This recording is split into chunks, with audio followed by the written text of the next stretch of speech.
प्यारे बच्चों एवं साथियों, हम आपको क्लास में पढ़ा रहे हैं वाटर ट्रीटमेंट। कौन सा चैप्टर पढ़ा रहे हैं?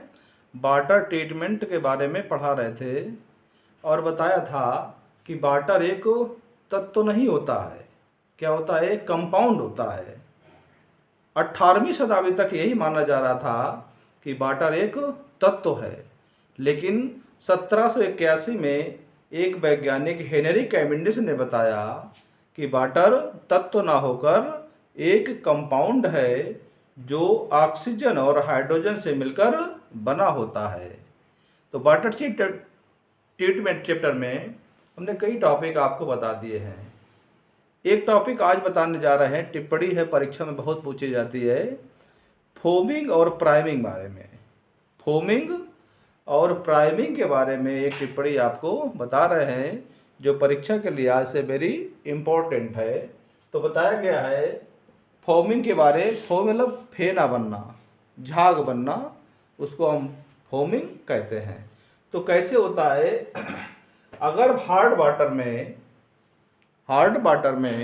आपने दो प्रकार के हार्ड पढ़े थे वाटर, एक सॉफ्ट वाटर पढ़ा था, एक हार्ड वाटर पढ़ा था। तो हार्ड वाटर के बारे में बता रहे हैं कि यदि हार्ड वाटर में ऑर्गेनिक कंपाउंड जैसे फैटी एसिड या हाई अल्कोहल प्रेजेंट होते हैं। कौन कौन से?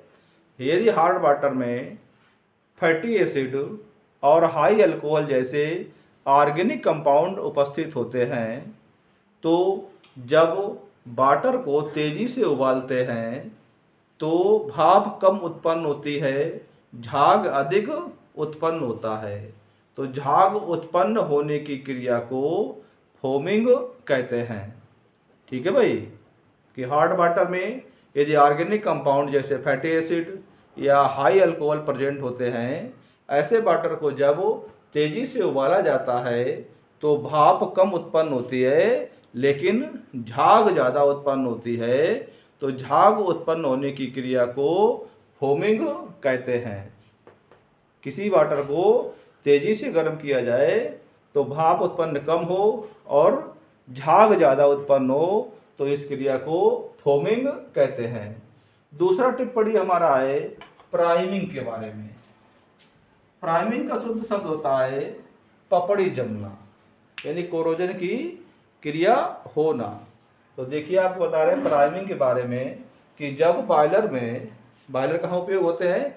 इंडस्ट्रीज में। क्या उपयोग होता है बॉयलरों का? भाप उत्पन्न करने वाले यंत्र होते हैं। तो आप बता रहे हैं कि जब बॉयलरों में हार्ड वाटर को तेज़ी से गर्म करते हैं, जब बॉयलरों में हार्ड वाटर को तेज़ी से गर्म करते हैं तो वाष्प के साथ साथ वाटर भी ऊपर की ओर जाने लगता है। किसके साथ में? वाष्प के साथ साथ वाटर की कुछ बूंदें भी ऊपर की ओर जाने लगती हैं। इस क्रिया को क्या कहते हैं? प्राइमिंग कहते हैं। और जब वाटर की बूंदें ऊपर की ओर जाएंगी तो चिमनी के आंतरिक सतह पर कोरोजन की क्रिया उत्पन्न कर देगी, और जहाँ कोरोजन होगा वहाँ पर पपड़ी बनने लगेगी, और जहाँ पपड़ी बनेगी वहाँ पर मेटल को खराब कर देगी।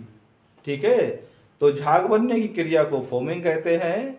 और जब भाप के साथ वाटर की कुछ बूंदें ऊपर की ओर जाने लगती हैं, जिससे चिमनी की आंतरिक सतह पर पपड़ी जम जाती है, तो पपड़ी जमने की क्रिया को हम प्राइमिंग कहते हैं। ये वाटर ट्रीटमेंट चैप्टर के दोनों टॉपिक हैं और परीक्षा के लिहाज से वेरी इंपॉर्टेंट है। Okay, thank you.